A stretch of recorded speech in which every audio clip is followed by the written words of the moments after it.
Good day and welcome to this Focus on Special. Energy at times can be a controversial topic. 600 million sub-Saharan Africans do not have access to energy at all. Businesses can only thrive with a constant flow of energy, and then of course the big debate of renewable energy versus gas versus fossil fuel. Stay with me as I will be speaking to key stakeholders at Africa Energy Week about Africa's role in energy development. Year by year, you address certain key issues, which is very pertinent to Africa, as most people struggle with that access to energy, especially your most poverty-stricken areas. What key solutions or challenges are you hoping to address at this year's event? First of all, thank you very much for having me, dear Volt. I think one of the key things which we're looking to address at this year's Africa Energy Week is how do we bring gas, for example, into the mix to be able to ensure that we can get more power generation and also ensure that we can see some intranational collaboration which is going to enable all the countries across the board within the African region to pretty much get access to power by feeding off some of the resources which some countries have and what others don't have. A simple example is going to be Namibia has significant gas resources, Mozambique has significant gas resources, but South Africa has a huge market in terms of a demand for that gas, both for industry as well as for power generation. So we're really looking forward to practical solutions to be able to meet these challenges. Let's get investment from outside, across the board, from Africa, but also across the board from the world, to be able to invest in these opportunities to ensure that the investors get a great return on their investment, but as well to ensure that power is made accessible to everybody. We need to be able to address 600 million Africans without any kind of access to power, as well as 900 million Africans, most of them women and children. I mean, that's unfortunate and unacceptable. And we need to ensure that we can provide the right kind of a platform at Africa Energy Week for them to be able to have solutions to these problems. Leading up to or following up on that, you now spoke about gaining investment in the gas sector. Now, there's a study that shows that oil production or our supply will reach its peak by 2024, 2025, and gas will reach its peak by 2030. There's also the mounting pressure to move away from fossil fuels, but it's not practical to do that in a short time frame. How do we leapfrog from Africa being a majority oil-producing continent to a gas-supplying continent? I think, thank you. First of all, thank you very much for a great question. I think we need to move with our realities. We need to move with our realities, mean we need to look at the resources that are there and to be able to ensure that we can maximize the exploitation of these resources in a manner that meets our needs for our particularly different economies. So if you look at South Africa, for example, we need to be able to look at it and say there are gas resources offshore South Africa, there are onshore resources in South Africa. If you look, for example, at the work companies like Renergen are doing, let's be able to see how we can make sure that we can maximize the use of those resources in South Africa, because that is South Africa's reality. If at all you go to Angola, you see the significant opportunities to be able to use crude oil or to be able to produce crude oil in that sense. Let's look at refining to be able to refine this. That is energy. That is energy sources. That is Angola's reality. South Africa has its reality. Mozambique now, with significant discoveries, has a different reality in that sense. Mozambique needs to become a major gas, a major LNG exporter, not just to Asia and to Europe, but we need to ensure that this LNG and these resources can also be exported within Africa to be able to ensure that we can see power generation. It's all about having access to reliable and affordable energy, and that is something Africa needs in abundance. And that is the way, and those are some of the things that we're looking to address at Africa Energy Week. And that is why we continue to believe in this platform and continue to ensure that we can provide the right kind of platform to attract investors. We need investment. We need internal African investment. We need foreign investment as well. But then we need to also understand, and this is some of the conversations that we've been having with governments, we need to understand that investors would only come here if at all they see a benefit, they see a possibility to be able to make a good return on the investment. And that's the only way we're going to make this work. You are speaking on a panel this week about women leadership in the oil and gas sector. But just looking at, for example, the opening ceremony, which was predominantly male, how, in your view, can this situation be addressed to be diversify and bring more women into management across Africa? Yes, I must say it was quite disappointing to see an all-male lineup this morning. But it's important to recognize the history of this industry. It obviously has been male-dominated. But what it takes purpose and intent to make that change. And when I say purpose and intent, you literally have to make a conscious call that you're going to embrace inclusivity. And if I look at our company, BP, and if you look at the global leadership, we are now 50-50 on women and on merit as well. And if you look locally in our in South Africa, we have close to 50% of the senior leadership being female. How did we achieve that? It actually is an effort that's taken over a period of over 10 to 20 years. It doesn't happen overnight. You start from your graduates, the type of graduates that you bring into your organization, the partnerships that you create with industry, making sure that they're inclusive and also have a good women profile or portfolio in them. And it also speaks to the stakeholders that you work with, always making sure that you influence them positively. And when that becomes ingrained in the organization's culture, it no longer becomes a topic. And we find that, would like many companies to embrace that so that we can actually change it. So how do we approach that and get this mind shift to change? Does it start at school level with girls, motivating them to come to enter the petroleum and the oil and gas sector? Certainly. So, as you're building a society, it starts at grassroots level.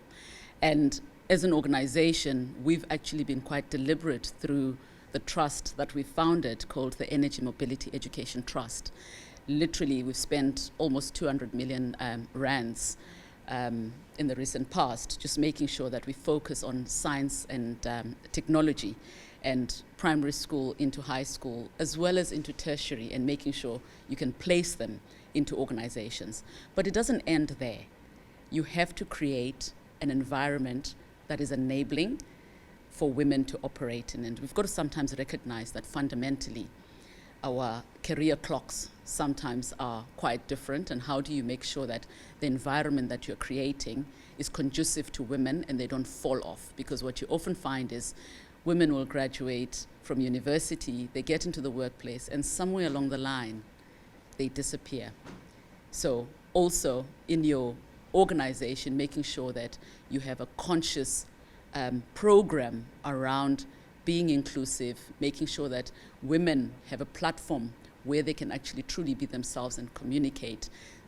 We've created organizations such as women chapters, where women actually can feel confident to speak about their issues. And we also invite men, because it's open to all genders, because the reality is women cannot succeed if men don't lead the agenda. And we need to get men to actually lead that agenda so that women can come in. Just to bring this conversation to close, I mean, we are here at Africa Energy Week. I just want to get your view on BPSA's strategy in partnering up going forward in a petroleum import. Yeah, certainly our strategy has changed. We've pivoted from a refining-led model to an import-led model, and that requires us to build partnerships. We are fortunate because we are part of a global organization and have a very strong trading and shipping hub that is enabling us to partner not only in Southern Africa, but also in East Africa, West Africa, as well as North Africa. And we need those partnerships with key players in those countries. And for example, in South Africa, We have partnered with a company called Masana, where we have also taken up shareholding, which incidentally was a company that BP created as part of its transformation strategy a number of years ago. And that is the company that we use to further build partnerships. Nigeria has done the same, Ghana has done the same, and we're doing the same in Egypt, and are looking for partnerships in Zambia as well. So that has been quite, we're finding it's working quite successfully for us. I've noticed this year that you've brought out some of your results, and from 2021 to 2023, you've doubled your operation in oil production. Now, that despite global pressure to move away from fossil fuel, from oil. I just want to understand, how does it that you've managed that? No, thank you. Thank you for the opportunity to talk to you a little bit. We're really, really proud of being able to absolutely double our production over the last 2 years. And we've done that mainly through technology.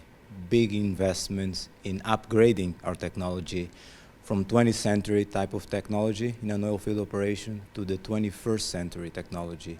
Artificial lift improvements, drilling wells. We drilled significant number of new wells that have helped our production.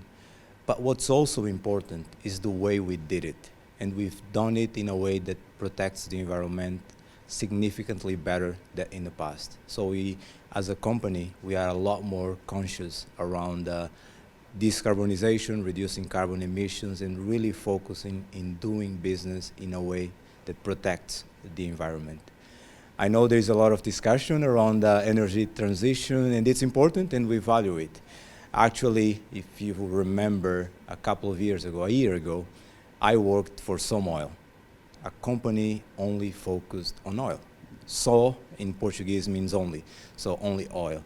We've rebranded, we've changed our name, and with that we changed our vision. We don't want to be only oil anymore. We now want to be an integrated energy company and a symbol of a global Angola. So the way we do business is different, and I'll give you specific examples. We moved away from diesel generators. All our energy is now generated from gas, which is, as you probably know, 2 times more clean than coal, for example. And we are now actively installing our solar panels in our operations. So in about 6 months, all the energy in our operations is going to be solar, renewable. So the way we do business is different to make sure that we protect the environment. But we also feel that we need to maximize our production so that we can increase revenues and fund this transition. That's kind of our strategy. Oil and gas is still the core of our business, and as we grow oil and gas, we are also growing at a faster pace our renewables energy strategy.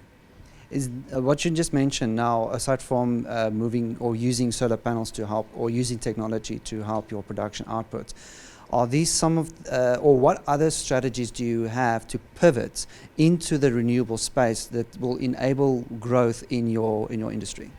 Absolutely. We look at a lot of potential around off-grid opportunities. We see Angola is still a developing country, so energy poverty is still a big challenge in Angola. So what we're trying to bring to the market is opportunities off-grid, the small villages where kids cannot go to school. How can we make sure cannot study at night? How can we make sure that we improve their quality of life? And the only way to do that is through energy. Those two are clearly linked, and we're trying to maximize our presence in the area. Oil and gas is still important. Today, fossil fuels still represent around 80% of the energy mix around the world, and we think that it's going to continue to be relevant. So we are investing in both. We believe there is an end type of equation, so you need all the affordable, clean energy that you can get. Now, these projects also require a lot of funding, and I'm to understand that you're entering into a partnership with AFC. Just unpack what that partnership will be about. No, absolutely. One of the differences when we moved away from Somoil into Etu Energias. It's around transparency and just changing the way we do business. So it was not just a rebranding, a change of name, a change of colors or symbols. It's also a change in the way that we do business. Everything we do, we communicate. Our books, our strategy, it's all public. And with that, we've been able to attract a lot more banks, both African and international, to work with us and finance our investments. Over the last couple of years, we've done north of $1 billion in terms of M&A activity, mainly with Afrexim Bank and some of their partners. But just recently and tomorrow, I hope I'll be able to sign and announce the new partnership with AFC. And they are financing about $100 million in one of our acquisitions of a producing asset in the northern part of Angola. So very exciting. It's a new partner, and we believe it's the first of many to come. I want to gain understanding on your foundation and its role here at the Africa Energy Week. Well, thank you for having me. Well, we have been actively involved in the last years with the Energy Week, being a partner of the Energy Chamber, African Energy Chamber, where we are focused on creating a global, united Black community. Which is really a focus point, but at the end what we want to be is an added value to the world. And I believe that what is happening here with the Energy Week is very inspiring, because it's getting the focus on the human resources that is the most valuable asset that we have. So from a humanity point of view, we are then going to be more focused on really executing this connection between sectors, because of course the energy sector is one huge sector that can really drive a lot of good on the continent and beyond. But then we have other amazing sectors, whether it's art, whether it's sports, whether it's tech, you name it, that needs to be interconnected, so we can really have a holistic approach to unleashing the power within our community and the talent that we have. And it's very true, it's what's valuable what you're saying, because a lot of our sectors have a tendency to leave people behind, the poverty-stricken areas. I mean, there's 600 million sub-Saharan Africans who do not have access to energy. So from your view though, how can the private and public sector integrate or work together to grow the social economics and make sure the community are involved in that growth? Yeah, well, we believe that collaboration and partnerships are very important. In terms of the leadership, in terms of the decision makers, in terms of the policy makers, in terms of those in the sector of energy, I mean, the money is not a problem. I think it's a matter of prioritizing, this topic, and I think that is what I'm been most inspired about. Is that focus is really coming together now. That is the growth that I've been seeing in terms of awareness. That yes, we have to invest in our own people. We need to make sure that access to basic, let's say, needs of families is covered, and there are so many who have good plans. There's so many who are doing already great things, but it's to put their shoulders under that, inject what is needed, so we can really eradicate this issue by 2030, as has been pointed out with the campaign of the Energy Chamber. Very true, because we need to invest in especially our youth, because African is a very, very young population. So we need to invest in the youth to grow the next leaders. You also have a session at the African Energy Week, and it's are these the kind of issues that you would like to address, or what are some of the key conversation you're hoping to gain from this session? Well, the session will be with business leaders, entrepreneurs, because they definitely are driving already a lot of change. With Black Impact Foundation, our vision is that, and not only the vision, is our action is to connect, to be that catalyst of conversation and creating that awareness that how to cross partner and how to have this view on togetherness, and that we can really speed a lot of things up when we have that kind of relationship. So we are creating different platforms where we can execute what I just said, and one of them is Summit, the Global Black Impact Summit, that is now in its 3rd edition this year. That is growing steadily and very solid with the people who understand what we stand for.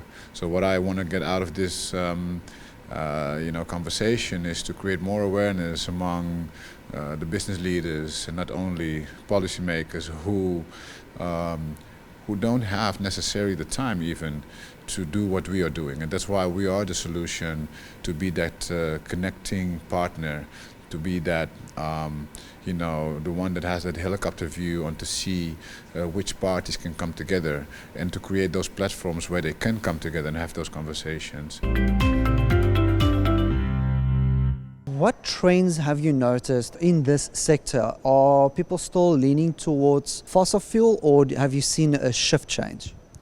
As of now, okay, we see there is a lot of developments and new founds that we have seen in Africa in the fossil industry, but also renewable energy has taken a big leap forward as well.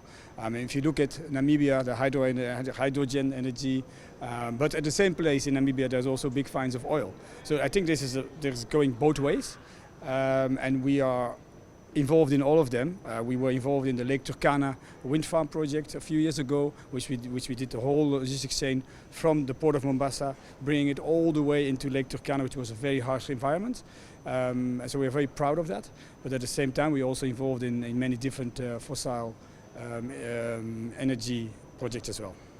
And what challenges have you noticed in the supply chain? Well, we have obviously had the COVID impacts that were quite impactful for all of us, but we have been able, now that we are part of the MSC group, we are able to counter a lot of these challenges together with our holding company, the group MSC, to make sure that we get the best connections in Africa, connecting Africa to the rest of the world through our network that we have with 22,000 employees in Africa, connecting them the trade with the rest of the world. So I think we have a very good and strong position with an exciting future for the energy in Africa, which we see is taking a new leap forward in Africa, but not only the energy sector, but other sectors as well in Africa. So we are there to help the transition of Africa towards new energy and the existing energies as well. I've heard what you said about this new African Energy Bank, and I just want to follow up on how this bank will be funded. Will it be a collaborative effort between APO and somebody else coming on board? Okay, the Africa Energy Bank have two promoters, the African Petroleum Producers Organization, APO, and Afri-Exim Bank, based in Cairo. APO has behind us our 18 member countries and their national oil companies, their sovereign wealth funds, and other investment companies in our member countries. These are the institutions that will put down the seed money for this bank. And Afri-Exim Bank also is going to put down its share of the seed money for the bank. When we have done this, we are going to also go beyond our member countries to other African countries. Not necessarily those are in APO, but because a lot of the projects that we are going to do are going to be cross-border, some of those projects will have to go through countries that are not in APO. For example, if you want to do pipelines from countries that have oil and gas resources from one to the other, they may pass through countries that do not have. And by passing them through those countries, you are also giving those countries the opportunity to have access to that resource. So we look to getting membership or subscription from across the African continent. That's one territory. After that, we are also looking at institutions like national oil companies that share our vision about the oil and gas industry outside of Africa, Middle East, Asia, or anywhere. If they want to invest, and we will encourage them to invest, we will welcome their investment. So you will obviously look for bankable projects to fund, energy projects to fund, correct? How will you restructure the funds available from the bank to fund these energy projects? I think this will be done on case-by-case basis. There is going to be a management of the bank. This management will will conduct studies, assess the risks, and so on, in order to be able to make a recommendation on whether or not a proposed project is worth funding or not. Definitely, we are not going to put our money in projects that will be dead on arrival. We want to put our money in projects that will be successful. But let me also say this. I don't think that we are going to be guided wholly by just the aggressive pursuit of profit as such. We are interested in uplifting the living standards of our people, because when we are able to do this in the medium term, you'll find that our economies will grow bigger, and everything will be much better. Today, if you are to go out to borrow money at commercial rates, then you'll begin to look at what can we do to get this project out as quickly as possible. A lot of these projects are not going to be like you invest today and you get your returns tomorrow. No, they may take a couple of years, 5 years or more, but these are long-term investments. But the most important thing is to ensure that, yes, these are reliable, sustainable investments, and that you have no fear about your money coming out with profits. And then last question, this is also a great opportunity to plug into the Africa Continental Free Trade Area. How do you see that positively impacting this trade? This is really one of the beautiful things we have found about since the reform of APO is the creation of the Africa Continental Free Trade Area. Because I did mention earlier to you that one of the three challenges we face: financing, technology, and markets. You can't create an energy market in the region or the continent without providing the necessary infrastructure. And this is why we believe that after providing the regulation, clearing the ground for us, when we put the infrastructure, then the economies of these places will boom. And this is what we are looking forward to. And that's how we wrap up this episode of Focus On. I'm David Rarame, reporting from the Africa Energy Week here in Cape Town, ICC. And until next time, goodbye.